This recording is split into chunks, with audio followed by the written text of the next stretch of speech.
Zack Morris is trash.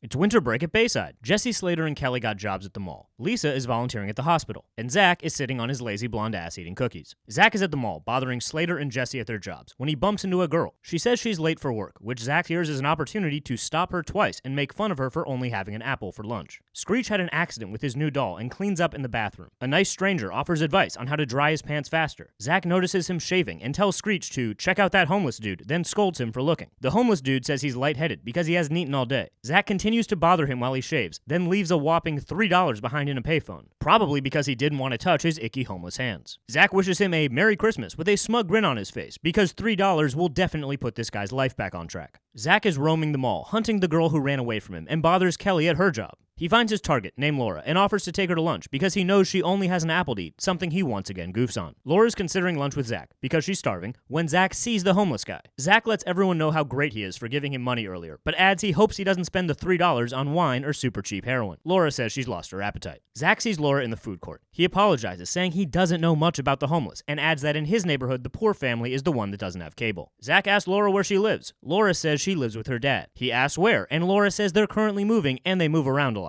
Zack asks what her dad does, and Laura says her dad is between jobs. Then an emaciated Laura politely asks for a chip before scarfing down a whole bunch of chips. Zack connects none of these dots and makes fun of her for eating so many chips. Zack realizes he can make Laura like him with food and buys her ice cream, then takes her to Jesse's job and cuts in front of a bunch of kids to take a picture with Santa. Santa asks Laura what she wants for Christmas, and she whispers some deeply disturbing shit in his ear. Zack asks what she said, and before she can begin to say she's not sure she can tell him, Zack hands her a candy cane, more food, to put in her mouth so she can shut up about her problems.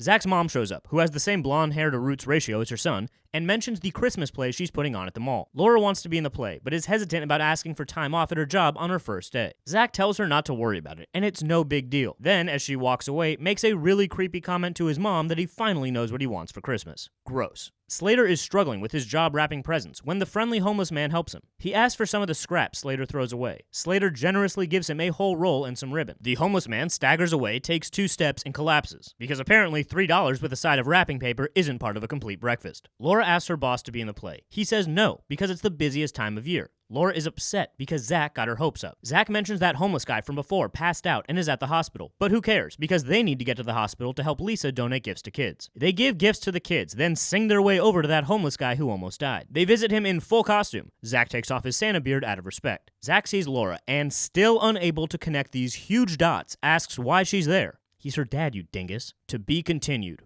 Right now, Laura's dad, Frank, said he passed out from hunger. Zack gives him some of his stale leftover cookies. He invites them to his house for dinner because now he knows he can get this hot homeless girl to hang out with him using food. He feeds Laura until she can't eat anymore, then tells her the weight she put on in the last hour looks great. Zack's mom thanks them for coming over and says she appreciates having guests that are different than usual. Zack clarifies she means they're not used to guests with big appetites who live at the mall. Then Zack asks the fun and super polite question, so how did you become homeless? The computer plant Frank worked at went out of business, and he's had trouble finding work ever since, especially since he doesn't have nice clothes for job interviews. Zack uncomfortably looks at the floor and says nothing after starting this difficult conversation. Zack begrudgingly helps his mom set up for the play and complains the entire time in a hideous sweater. Zack sees Laura rushing to work and stops her to once again use food to make her like him. Laura sees a jacket at the store she wants to buy for her dad to wear to job interviews. She asks for an advance on her paycheck. Her boss says no. Zack shows up to interrupt Laura at her job, again, in an outfit that's still not as dumb as that sweater. He convinces Mr. Moody to let Laura be in the play by promising to double his business with a mysterious whisper deal. Kelly puts the jacket aside and says she's going to buy it later as a surprise. The play is okay. It's fine, or whatever, who cares? And Laura learns her lines even though she just found out she was in the play 10 seconds ago. But Zack takes his mother's nice play about the meaning of Christmas and turns it into a big commercial for Mr. Moody's department store. Where are these clothes from? For the well-dressed miser,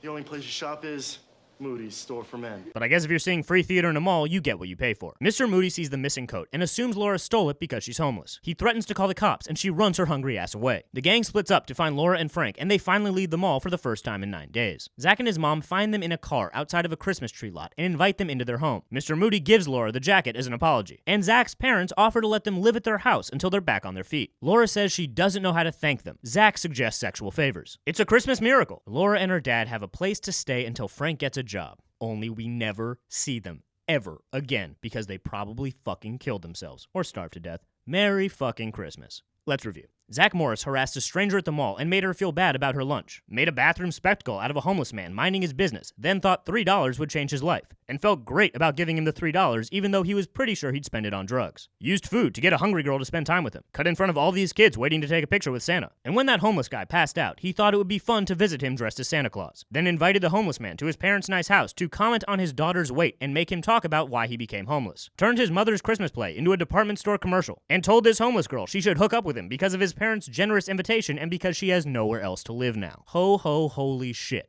Zack Morris is trash. Zack Morris is trash.